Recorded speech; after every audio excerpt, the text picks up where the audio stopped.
हमारे माताएं बहनें, हमारी काकी जेठी जितनी भी हैं, छोटी छोटी बहनें भाभी, और यहाँ मंच पर उपस्थित दीदी जो नाम जिनका नहीं मालूम है मुझे, और यहाँ जो माताएं हैं और जो हमारी बहनें हैं भाई हैं, और जो दीदी जब गा रही है तो सबसे इस गाना को और अच्छा से प्रस्तुत करने के लिए जो बजा रहे हैं काफी सुंदर, उनका जो सुर आ रहा है काफी सुंदर आ रहा है, मन को मोहने वाला है। तो उन सबों को भी, और यहाँ जितना कमेटी के जितने मेंबर हैं, आप सभी को मेरा दिल से सबसे पहले तो मैं जोहार करूंगी, नमस्कार प्रणाम, और धन्यवाद भी कहूंगी कि मुझे यहाँ दो शब्द बोलने के लिए मौका दिया गया। मैं यही कहूंगी, अभी जैसे ये दीदी ने कहा, इन्होंने भक्त प्रहलाद के बारे में कहा, इन्होंने कितनी सुंदर तरीके से इन्होंने समझाया, सुंदर तरीकों से इन्होंने समझाया। जैसे इन्होंने अभी यहाँ पर गीता का पाठ इन्होंने कहा, इसमें रामायण आता है, महाभारत आता है, ये जो भक्त प्रहलाद के बारे में इन्होंने बताया, इसमें हमें जीवन में एकता रहने सिखाता है, बड़ों का कैसे हमें सम्मान करना चाहिए, हमें एक दूसरे के साथ कैसे मिलकर रहना चाहिए, ये हमें सिखाता है। इसमें हम लोगों को एक साथ चलना चाहिए। अगर हम लोग एकजुटता रहेंगे तो हम लोग आगे बढ़ सकते हैं, हम लोग हर मुसीबत के साथ लड़ सकते हैं, हर मुसीबत का सामना कर सकते हैं। लेकिन इन्होंने जो और एक चीज कहा भक्त प्रहलाद का, जिसमें जिस राज्य में उस राजा के बेटा जिनका विरोध किया, किनका विरोध किए थे, वो पापा का नहीं, उनके पिता, भक्त प्रहलाद के पिता वो राजा थे ना। हाँ, तो उन्होंने विरोध किनका कर रहे थे, वो किनका पूजा करने के लिए अपने राज्य में रोक रहे थे, नारायण का। तो लेकिन उन्हीं का बेटा अकेले आकर के पूरा राज्य का, क्योंकि उनको मालूम था ये गलत है, गलत है, तभी तो, नहीं तो पिता के कहने पे तो वो सुधर जाता। तो जब राज्य का राजा भी अगर गलत हो तो वहाँ प्रजा, चाहे उस राजा का पुत्र हो, अगर जान रहे कि गलत हो रहा है तो हमें डट कर खड़ा होना चाहिए, गलत का विरोध करना चाहिए। क्यों ना अपना पिता ही हो, क्यों ना राज्य का राजा ही हो। जैसे अभी देखिए हमारा झारखंड का भी दशा यही है। हमारे जो झारखंड राज्य के राजा है माननीय मुख्यमंत्री महोदय, तो गलत पे गलत करते, लेकिन हम लोग चुप बैठते हैं। अभी भक्त प्रहलाद से आप लोगों ने क्या सीखा, वो उन्होंने अपना पिता का भी विरोध किया कि हमारे पिता गलत है। प्रजा का हिम्मत नहीं हो रहा था, लेकिन बेटा ने किया। विरोध करना मतलब जरूरी नहीं है कि मुंह में बोलना कि हम आपका विरोध करते हैं, यही विरोध नहीं होता।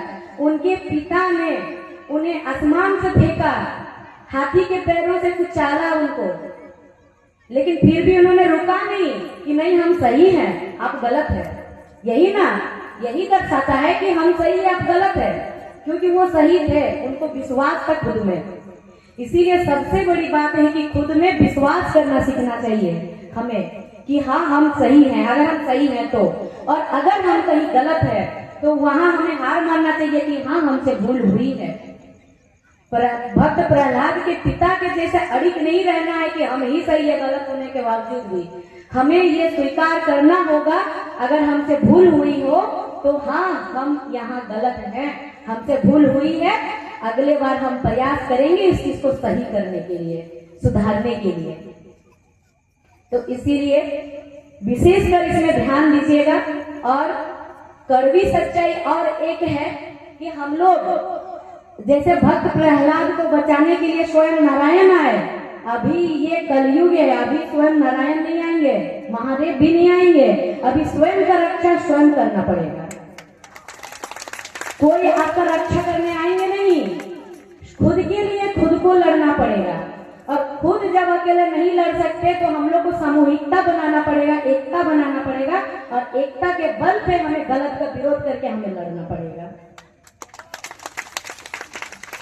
इसीलिए हमें जो गीता है, अभी गीता का पाठ यहाँ सुनाया जाता है, गीता से हमें दैनिक जो दिनचर्या जो जीवन है, ये जीने के लिए हमें सिखाता है कि कैसे जीना चाहिए, लोगों के साथ कैसे व्यवहार करना चाहिए। लेकिन साथ साथ हमें संविधान भी पढ़ना चाहिए और संविधान भी सीखना चाहिए, जानना चाहिए संविधान के बारे में।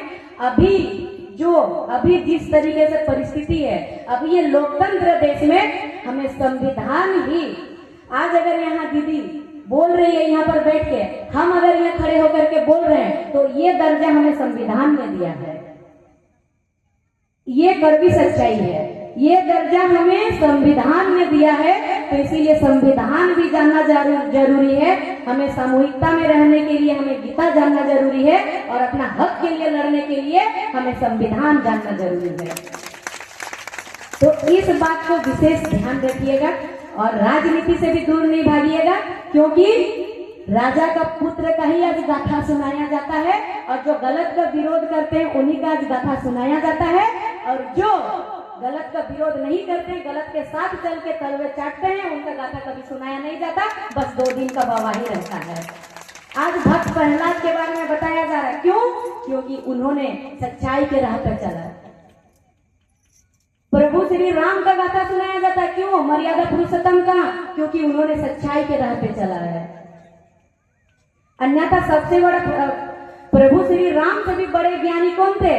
रावण। लेकिन रावण का गाथा क्यों नहीं सुनाया? क्यों नहीं सुनाया जाता कहीं पर भी? उन्हें जलाया जाता है और सुनाया जाता प्रभु श्री राम का गाथा, क्योंकि वो सच्चाई के मार्ग पे चले थे। तो इसीलिए ये ध्यान रखिएगा, खुद के लिए लड़ना होगा। खुद के लिए प्रभु श्री राम भी लड़े थे उन्होंने भी, तो इसीलिए खुद के लिए लड़ना होगा। अभी कोई नारायण रक्षा करने नहीं आएंगे, अभी खुद स्वयं के अंदर नारायण है, स्वयं के अंदर माता सीता है, स्वयं के अंदर माँ दुर्गा है, काली है, स्वयं के अंदर लक्ष्मी भी है, सरस्वती भी है, और नारायण भी आप लोगों के अंदर ही है, शिव भी आप लोगों के अंदर ही है, पार्वती जी हमारे अंदर ही है। तो स्वयं को जागृत करना होगा अभी। तो इतना ही कहकर मैं अपने वक्तव्य को यही समाप्त करती हूँ। अगर कुछ भी भूल चूक हुई हो